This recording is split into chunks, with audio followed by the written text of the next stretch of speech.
Olá, meus queridos, professor Fábio Brasilino aqui novamente, e dessa vez esse vídeo busca discutir a Lei 8.934/94, que é ela que vai instituir o Registro Público de Empresas Mercantis. Pois bem, pensando aí no direito empresarial, nós sabemos que o conceito de empresário está lá no artigo 966 e que o artigo 967 ele determina que o empresário seja obrigado a fazer registro.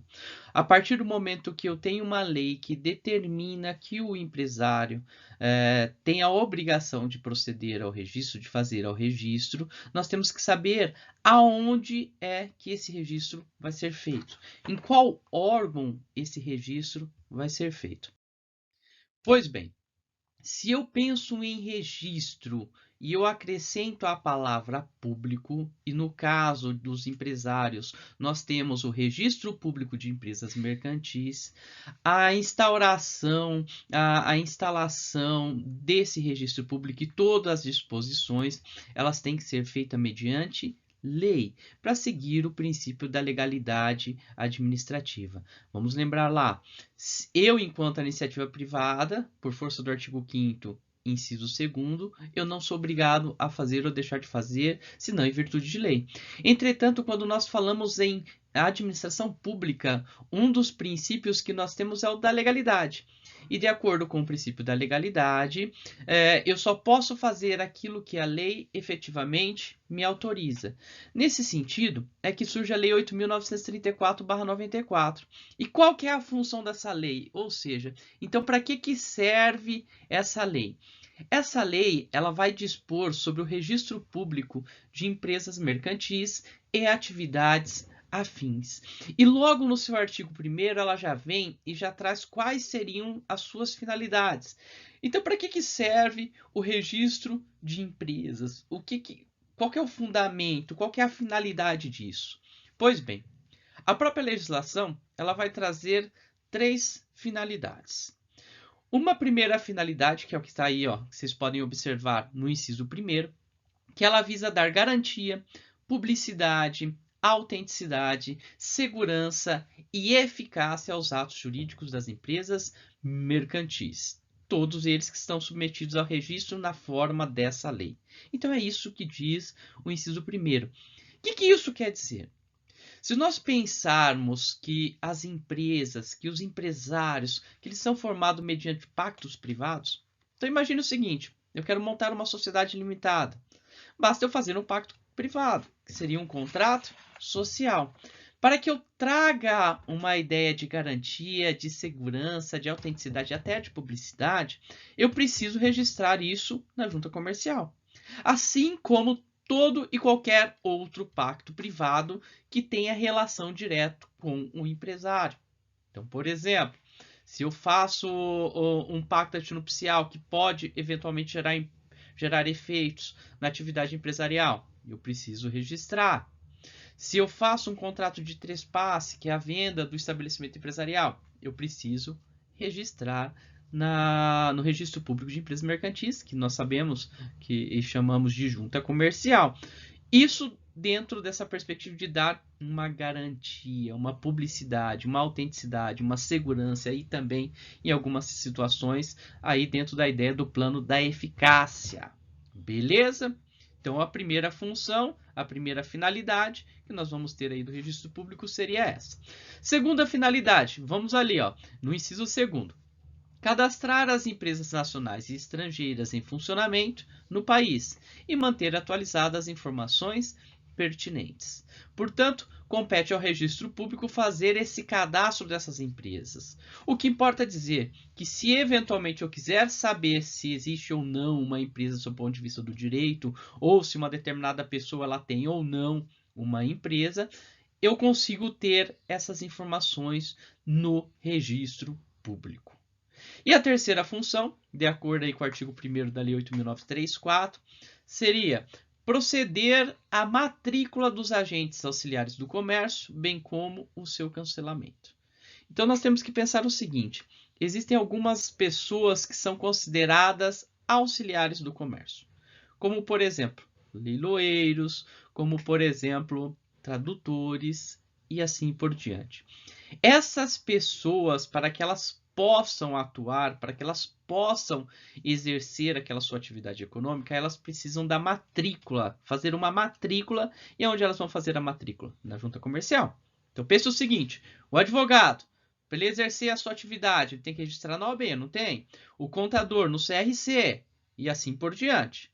Quando eu penso em algumas atividades, como por exemplo leiloeiro, aquele que faz leilão lá judicial, ou eventualmente também leilão extrajudicial, a depender da situação, ele, para exercer, para estar legalmente exercendo a atividade, ele precisa se matricular na junta comercial.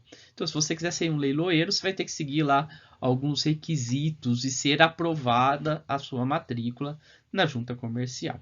Beleza? Bom, se o artigo 1º, portanto, ele traz lá qual que seria a finalidade, também é comum em uma lei que vai instituir algum órgão público que ela também estruture esse órgão público. E a estruturação desse serviço público aí de registro de empresas mercantis e de atividades afins, ele vai estar estruturado lá no artigo 3º da Lei 8.934. Então o artigo 3º ele traz lá o seguinte: primeira informação que é relevante do caput, que o registro público de empresas ele vai ter uma atuação em território nacional. E essa atuação em território nacional, ela tem que ser feita de maneira uniforme, de maneira harmônica e de maneira interdependente. O que isso quer dizer? Nós sabemos que no Brasil nós temos uma república federativa. Então nós temos uma república que ela é formada por diversas federações. E cada uma dessas federações, de acordo com a Constituição Federal, ela vai ter as suas competências. No âmbito do registro público é a mesma coisa. As competências também vão ser por estado. Então, por exemplo, no Paraná tem a Junta Comercial do Paraná, em São Paulo tem a Junta Comercial de São Paulo e assim por diante. Mas o que importa dizer é que toda atuação de qualquer junta comercial ela tem que ser uniforme, ela tem que ser harmônica e ela tem que ser interdependente. Por quê? Eu preciso ter uma regra que funciona aqui no Paraná, mas que a mesma regra funciona no estado de São Paulo. Por que isso? Qual o porquê disso? Melhor dizendo, é para que eu possa ter uma atuação empresarial dentro do âmbito de todo o Estado brasileiro sem ter nenhum problema. E como isso é possível, tendo em vista que se eu pensar nos entes federativos, no caso aqui os Estados-membros, por exemplo, o Estado de São Paulo e o Estado do Paraná, eles são autônomos entre si. Então, como que eu faço para ter um registro público que é lá do Estado de São Paulo e um registro público que é aqui do Estado do Paraná, para que eles sigam aí essa ideia de uniformidade, de harmonia e interdependência? O próprio caput do artigo 3º ele traz essa solução. Então, ele instala um Sistema Nacional de Registro de Empresas Mercantis, o SINREM. O que é esse Sistema Nacional? Se eu pressuponho harmonia, necessariamente eu preciso de um sistema nacional, não é verdade? Porque se eu deixasse ao bel prazer de cada Estado membro, dificilmente eu conseguiria ter uma harmonia, uma uniformidade e essa ideia aí de interdependência. Beleza? Então esse sistema nacional ele vai ser composto por dois órgãos. Um primeiro, que é o departamento que a lei trazia, né, como Departamento Nacional de Registro do Comércio, que hoje nós entendemos como Departamento de Registro Empresarial e Integração, ok? Ele é um órgão central desse SINREM, desse sistema. E qual que é a função desse órgão central? Ele tem a função de supervisionar, então ele vai verificar o que os órgãos locais em cada estado, cada junta comercial no caso, vai fazer. Ele orienta. Então surge uma nova legislação, eu tenho que dar uma interpretação para uma legislação que surgiu ou para a legislação já existente, vai ser ele que vai fazer. Ele coordena as ações, então ele vai coordenar todas as ações quando a gente pensa em atividade empresarial e ele vai normatizar. Então é muito comum nós termos instruções normativas do atual DREI, em que você pode saber o que deve ou não se deve fazer, beleza? Sempre pensando isso no ponto de vista técnico. Quando a gente utiliza a palavra plano técnico ou ponto de vista técnico para o direito, o que quer dizer?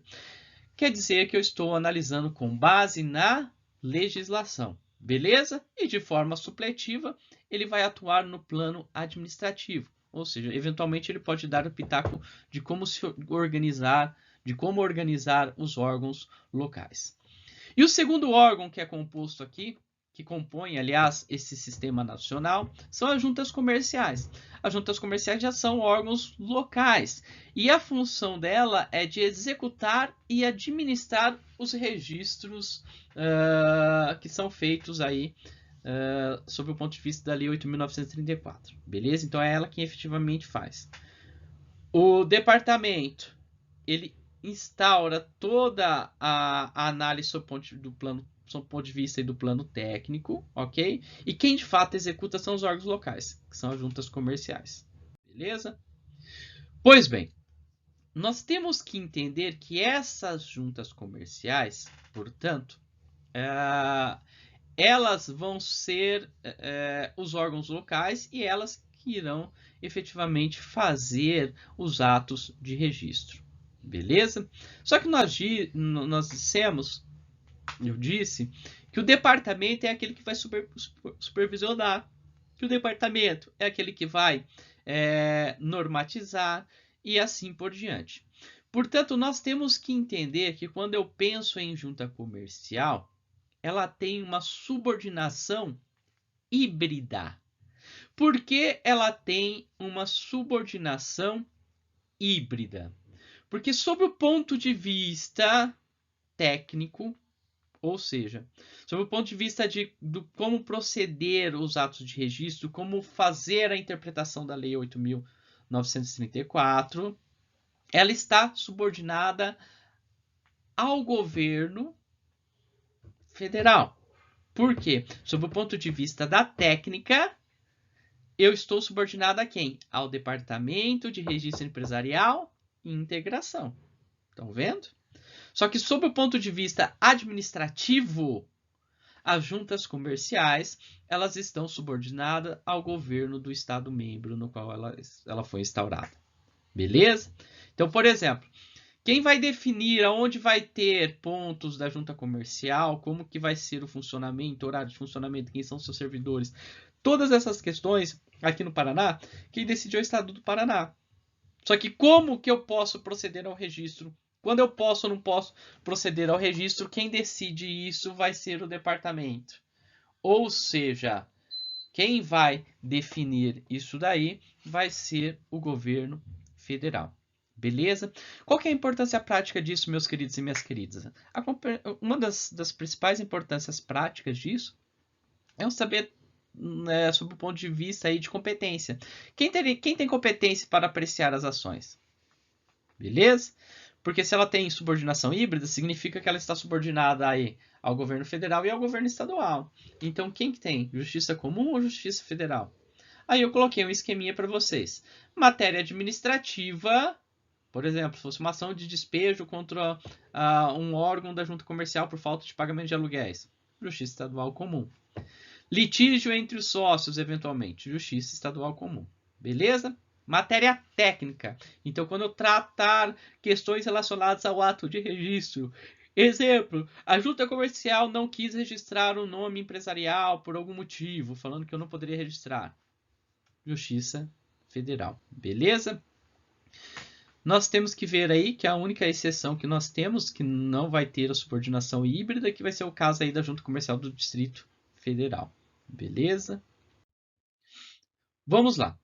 Aqui eu trouxe duas decisões judiciais. Uma decisão que é do STJ da segunda sessão.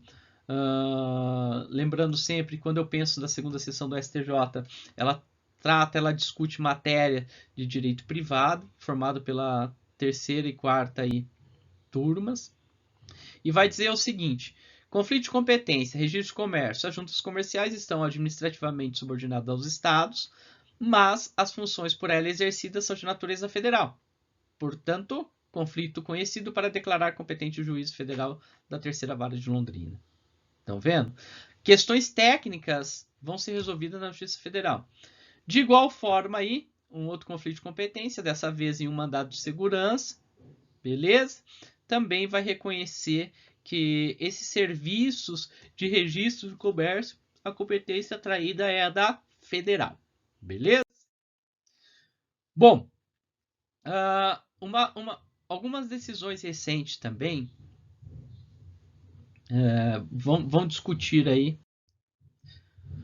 Pois bem, se nós vimos que aquelas matérias sob o ponto de vista do direito administrativo, então questões relacionadas à organização da junta comercial, a discussão tem que ser feita na Justiça Estadual. Questões técnicas, na Justiça Federal. Aí surge uma seguinte pergunta. E se, professor, vamos imaginar que eu tenho uma empresa e essa empresa, e de repente tenho uma empresa registrada no meu nome e eu descubro que essa empresa é lá do estado de São Paulo. Só que eu nunca fui sócio dessa empresa. E logo eu quero anular esse registro, porque pode me trazer algumas consequências, como por exemplo ações trabalhistas, enfim. Todas as consequências de eu ter uma empresa no meu nome. Pergunto, nesse caso, seria a competência da Justiça Federal, ok? Ou da Justiça Estadual? O que vocês acham? Pois bem, eu trouxe aqui, no caso, uma decisão também da terceira turma do Superior Tribunal de Justiça, em que esse litígio entre sócios, então sempre quando eu tenho um litígio visando a anulação aí do registro perante a junta comercial, beleza? Então eu estou discutindo o próprio contrato social, a competência da Justiça Estadual, beleza? Por que a competência da Justiça Estadual? Porque nesse caso eu não estou discutindo nada relacionado à técnica. Eu estou discutindo, por exemplo, um contrato social que ele foi fraudado. Então alguém assinou falando que era eu, entretanto eu nunca assinei. Estão vendo? Então é uma discussão privada que gera efeitos, sim, claro, no registro público. Mas ela não deixa de ser uma discussão privada. Por isso, a competência é a Justiça Estadual. Pois bem, vamos a um esqueminha aí para a gente entender. Quando eu penso aqui a todo o sistema que foi instaurado da Lei 8.934, o órgão máximo é o Ministério do Desenvolvimento, Indústria e Comércio Exterior. Claro que esse ministério aqui ele pode mudar de nome, ok? Muitas vezes é comum, entra um novo governo, ele muda o nome, mas é o ministério aí que fazer a vez desse. Bom, esse SINREM, esse sistema de registro, ele é vinculado a esse ministério, beleza? E ele possui dois órgãos. O primeiro órgão é o Departamento de Registro Empresarial e Integração, e o segundo órgão são as juntas comerciais, que é o órgão executor e administrador do Registro Público de Empresas. Essas juntas comerciais, elas vão ter uma subordinação técnica ao departamento e subordinação administrativa aos Estados-membros. Portanto, quem vai escolher quem são as pessoas que vão compor a junta comercial? Cada Estado-membro. O Estado do Paraná, que vai falar quem é o presidente, quem são os vogais, babá. Questão de pessoal, concurso público, tudo isso daí, Estado-membro. Questões técnicas. Ah, professor, eu posso formar um nome empresarial assim, assado? Ah, pode-se uma pessoa jurídica ser titular de uma ERELI? Quem decide tudo isso vai ser o departamento. Beleza, queridos? Bom, se nós estamos falando ainda em registro, então nós já vimos primeiro qual que é a finalidade e como que está estruturada o nosso sistema de registro de empresas mercantis. Pois bem, a junta comercial, nós falamos que ela é o órgão que vai executar e administrar os registros. Portanto, nós temos que estudar agora quais são os atos de registro. Ou seja, o que eu vou registrar na junta comercial? Pois bem, nós temos 3 atos de registro. O primeiro ato de registro vai ser um ato chamado matrícula. O que é a matrícula? Ela nada mais é do que um ato de registro que vai ser praticado pela junta comercial, que se refere a alguns profissionais específicos, que nós chamamos eles de auxiliares de comércio. Exemplos que eu coloquei aí: leiloeiros, tradutores públicos, o intérprete, trapicheiros e administradores de armazém. Beleza? Matrícula lembra sempre a uma pessoa no exercício da sua profissão. Beleza? Segundo ato de registro, arquivamento. O que é o arquivamento? É o ato de registro que diz respeito basicamente aos atos constitutivos da sociedade empresária ou do empresário individual. Então, o que é o arquivo? Os documentos de nascimento daquele empresário. Seja os atos constitutivos da sociedade empresária, contrato social, estatuto, ou, no caso do empresário individual, o requerimento. Beleza? Então, quando eu falo em arquivamento, eu estou falando daqueles atos de nascimento, que faz nascer o empresário. Bom, ainda sobre o ponto de vista do arquivamento, o inciso 2º do artigo 32 vai dizer aí tudo o que pode ser efetivamente arquivado. Então, basicamente, aí nós temos os documentos de constituição e, claro, as alterações, e também traz aí outras opções. O importante lembrar, meus queridos e minhas queridas, é que quando eu penso em junta comercial e quando eu penso em registro, todo e qualquer documento privado que eu queira dar publicidade, que eu queira dar autenticidade, que eu queira dar garantia, eu preciso efetivamente registrar na junta comercial. Eu preciso e posso registrar na junta comercial. Beleza? Bom, vale lembrar sobre o ponto de vista ainda de arquivamento, que as cooperativas elas são registradas sim nas juntas comerciais, aqui pese que elas não são empresárias. O que importa dizer que os atos constitutivos das cooperativas são registrados mediante o arquivamento na junta comercial. Nesse sentido aí o enunciado 69 do Conselho da Justiça Federal. Beleza? E o último ato que nós temos, que viria a ser a autenticação. O que é a autenticação? É o ato de registro que se refere aos instrumentos de escrituração contábil do empresário, que são os livros empresariais, e dos agentes auxiliares do comércio. Beleza? Geralmente quem faz esse procedimento de autenticação são os contadores. Então, pessoal aí de contábeis, são vocês que irão fazer esse ato de autenticação. Então, veja bem, quando eu falo da matrícula, eu estou pensando em um profissional que vai lá e requerer a matrícula para ele ter uma carteirinha, vamos assim dizer. Quando eu falo em arquivamento, significa que eu, empresário, vou lá e vou levar os meus documentos, seja para criação, alteração, enfim, que são importantes para a vida do empresário para arquivar, beleza? Ele fica lá arquivado, qualquer pessoa pode pedir cópia. E quando eu pensei em autenticação, é todo o registro do empresário, que eu vou trabalhar aí com o tema ainda escrituração, que é a obrigação do empresário. É tudo aquilo que o empresário faz, a sua escrituração contábil. Isso eu não deixo na junta comercial. Eu apenas autentico. Por quê? Eu apenas autentico.